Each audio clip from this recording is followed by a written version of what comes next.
উপসাগরীয় অঞ্চলের দেশগুলো তাদের পানির চাহিদার বড় অংশই মেটায় সমুদ্রের লবণাক্ত পানি বিশুদ্ধ করে।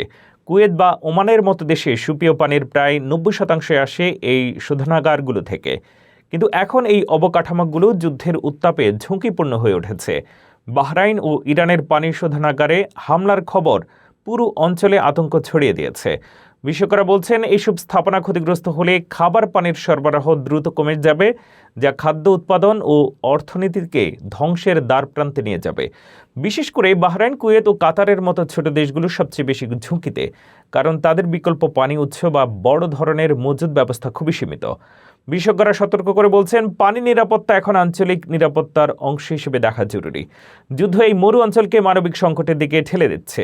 স্থানীয় ও আন্তর্জাতিক সহযোগিতা ছাড়া পরিস্থিতি নিয়ন্ত্রণে আনা কঠিন।